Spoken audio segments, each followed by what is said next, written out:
What if the biggest threat to Silo 18 isn't coming from outside at all, but from someone who is already living inside it? Episode 6 of Silo Season 3 takes the story into a much darker direction. As Camille makes a decision that could change the entire future of the silo, Jules secretly works against the Safeguard Protocol, and Paul Billings finally starts realizing that the rules he has spent his life enforcing may have never meant what he thought they did.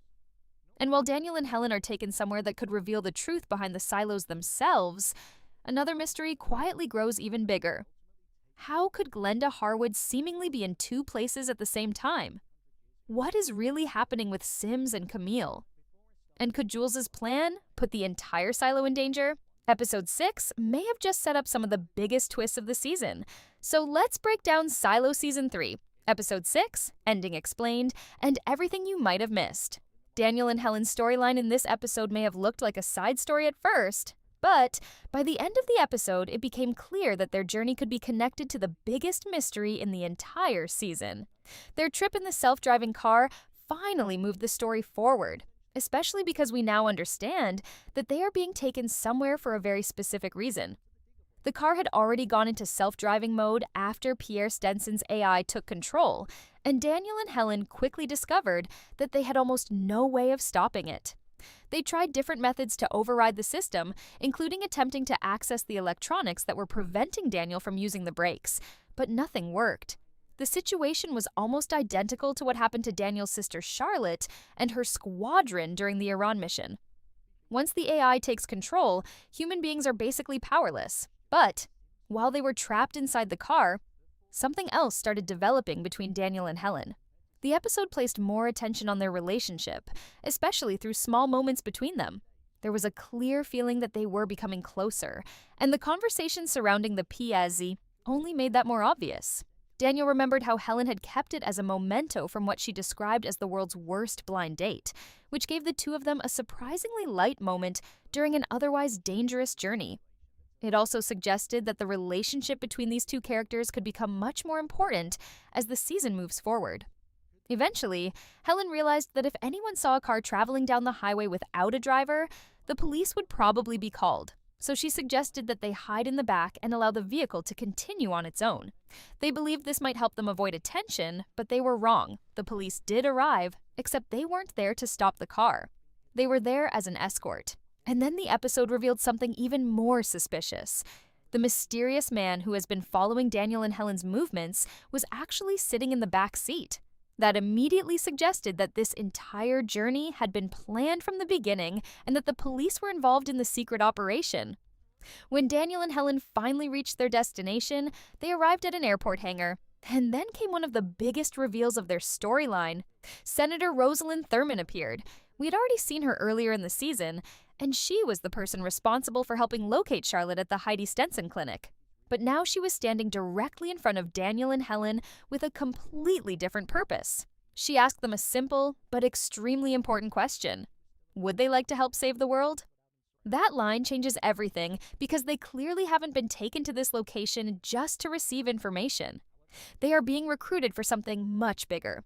Since they are at an airport hangar, it also seems likely that their next destination will be somewhere far away. And this is where the mystery surrounding Pierre Stenson becomes even more interesting. There is a strong possibility that Daniel and Helen are being taken to the place where the original silos were built, or at least somewhere connected to the people who designed the system. Pierre Stenson may have finally realized that Daniel and Helen are not going to stop investigating. Helen already rejected the dream position that was offered to her, and now we understand why. She had been accused of fraudulent journalism because she protected an anonymous source who had accidentally been exposed. Instead of protecting her own career, Helen allowed it to collapse so that another person could remain safe. That tells us a lot about who she really is. She isn't simply a journalist chasing a story. She is someone who is willing to sacrifice herself for other people. Daniel has shown the same determination. Even after he was threatened with losing the care his sister needed, he continued investigating. At this point, it makes sense that the government and Pierre Stenson may have realized that stopping them isn't the best option anymore. Instead, bringing them into the operation could be much safer. And if you've seen the trailer for the upcoming episodes, there is another detail that becomes very interesting here.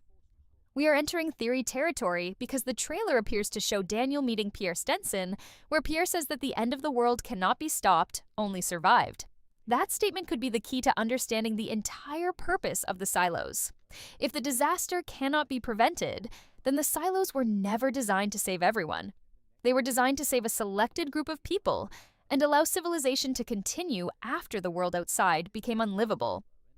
There is also the mysterious shot involving Helen entering what appears to be Silo 18, with an identification number connected to the silo. If that is really what the trailer is showing, it raises another huge question. Could Helen somehow be connected to the earliest generation of people who entered the silos? And could that explain how certain objects, like the Pieces, eventually ended up inside Silo 18? We still don't know exactly what event caused the world to collapse. It could be connected to Iran, or it could be something far more complicated involving the United States itself.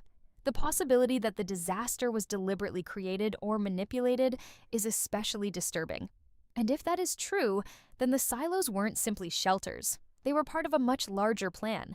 Daniel and Helen are now being taken directly into the center of that mystery, and I think the next part of their journey could finally reveal why the silos were built, who created them, and what Pierre Stenson has been hiding all this time. But while Daniel and Helen are being pulled deeper into the mystery surrounding the silos, the situation inside Silo 18 is becoming much more dangerous. And at the center of that danger are Camille and Robert Sims. Their relationship has been under pressure for some time, but episode 6 finally makes it clear that the two of them may now be standing on completely opposite sides. The episode begins with the silo still showing the damage left behind by the rebellion. Even something as simple as the stairs being repaired reminds us that Silo 18 has not truly recovered. People may be trying to return to normal, but underneath the surface, the same tensions are still there. And Camille is already suspicious of her husband. She believes Robert knows more about Jules and what has been happening inside the silo than he is willing to admit. When Camille questions Sims, he lies to her. He tells her that he doesn't know where Juliet went and that she simply managed to disappear.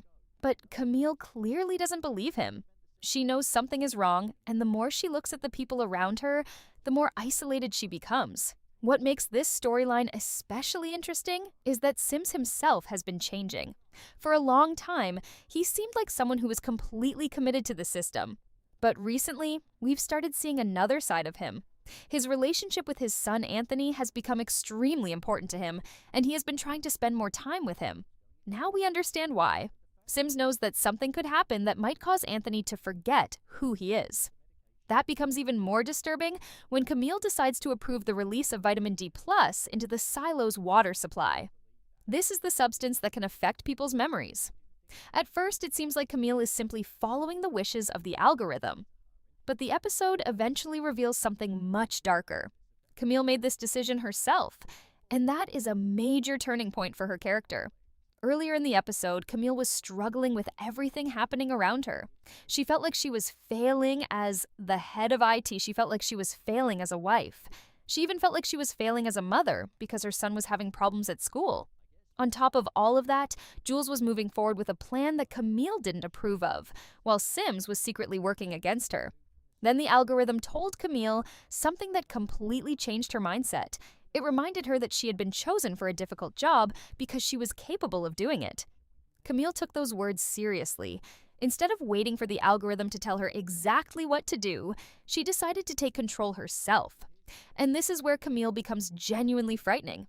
She has started to realize that Jules is not simply trying to help the people of Silo 18. Jules has her own plan. She wants to bring people from Silo 17 into Silo 18, and she is searching for a way to stop the safeguard protocol. Camille sees that as a direct threat to the stability of the silo, so her solution is horrifyingly simple. Make people forget. If the people of Silo 18 forget who Jules is, then Jules loses the influence she has built. She would no longer be seen as the person who fought for them. She would no longer be a symbol. And if Camille eventually decides that Jules has to die, the death of someone the entire silo remembers and loves could potentially create another rebellion.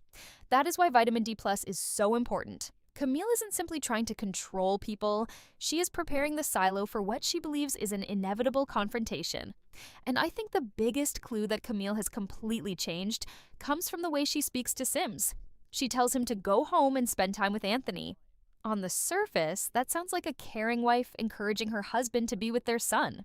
But, knowing what Camille has already decided, the conversation becomes much darker. Sims doesn't want Anthony to forget him. He has been desperately trying to reconnect with his son because he knows how valuable those memories are.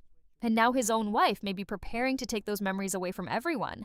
This creates a heartbreaking conflict between them. Sims has already been working behind Camille's back. He has been connected to Bernard and he has been helping Jules. Camille is going to find out eventually. And when she does, I don't think she is going to forgive him. In fact, I think the episode may have already given us the foreshadowing for Sims' death.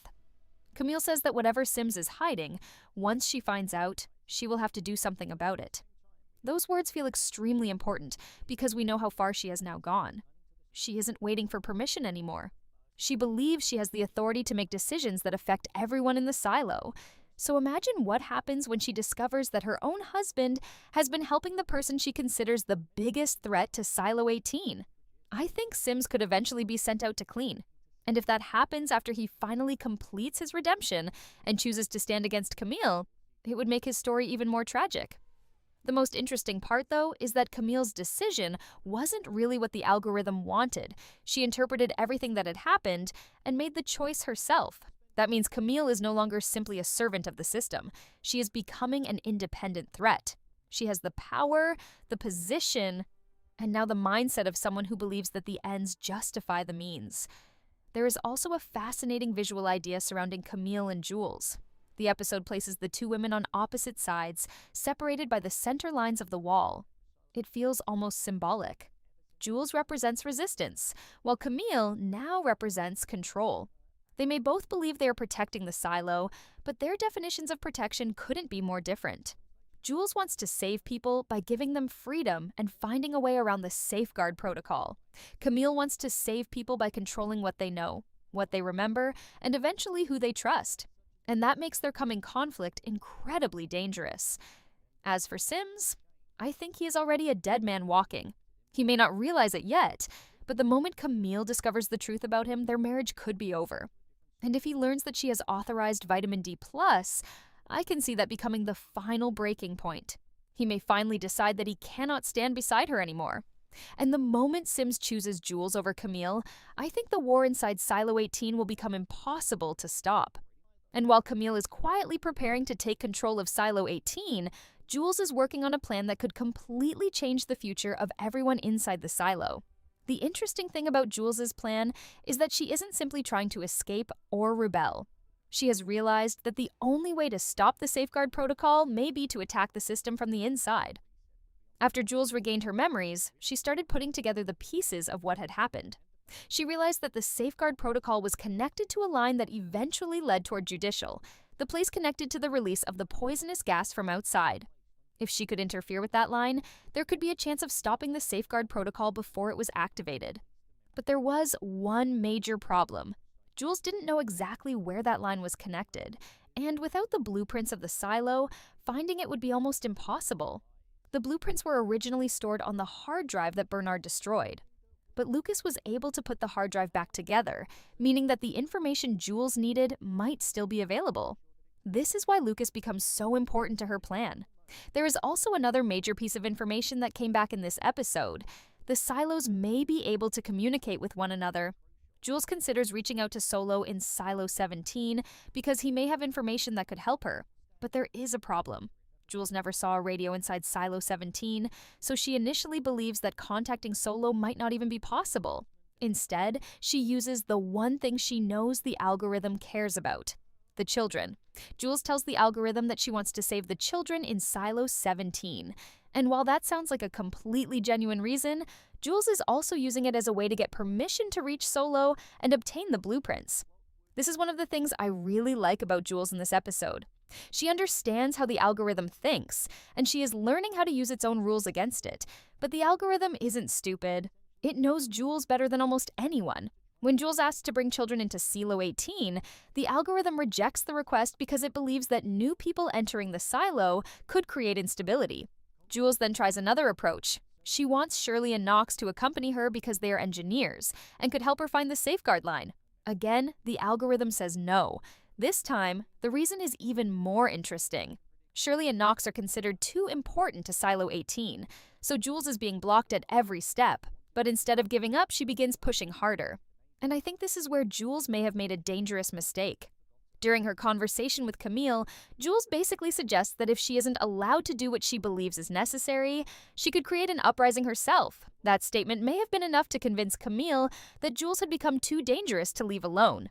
Because if Camille was already suspicious of Jules, hearing that Jules could use her influence to start another rebellion may have been the final trigger. And that could explain why Camille moved so quickly with vitamin D+. She doesn't necessarily need to kill Jules immediately. She can erase the memory of Jules first. If people stop remembering Jules as the woman who saved them, then her influence disappears. The rebellion becomes much harder to organize, and Camille can potentially remove her biggest threat without creating another martyr. But Jules isn't completely defeated. She manages to persuade the algorithm to allow Lucas and Patty Kennedy to step outside. However, there is an important twist. The algorithm has already realized that Jules is manipulating the system. It doesn't trust her. So while Jules believes she has found a way to move her plan forward, the algorithm is actually playing its own game. It tells Camille that Lucas and Patty will not make it to Silo 17. Personally, I don't think that necessarily means they will die outside. Jules understands the danger of going outside, and she knows how important the special tape is. I don't think she would allow Lucas and Patty to leave without the right protection. But that doesn't mean they are safe. Something could happen before they even reach Silo 17, and that is what makes the algorithm so dangerous. It doesn't need to directly stop Jules every time. It can simply predict what Jules is trying to accomplish and place obstacles in her path. The algorithm has already identified Jules as a threat. It knows that her death could create unrest, but it also knows that allowing her too much freedom could be even more dangerous. So it is constantly trying to find the balance between controlling her and keeping her alive. But there was another moment in this episode that reminded us why Jules is still one of the most important characters in the entire story. She was willing to sacrifice herself. When she was told that the children could only be saved if she agreed to go back on the memory suppression vitamins, Jules was willing to do it. She was willing to risk losing her own memories and potentially damaging her own mind if it meant giving the children a chance. That is the Jules we have grown to know. She isn't fighting because she wants power. She isn't fighting because she wants to become the leader of Silo 18. She is fighting because she believes people deserve a choice.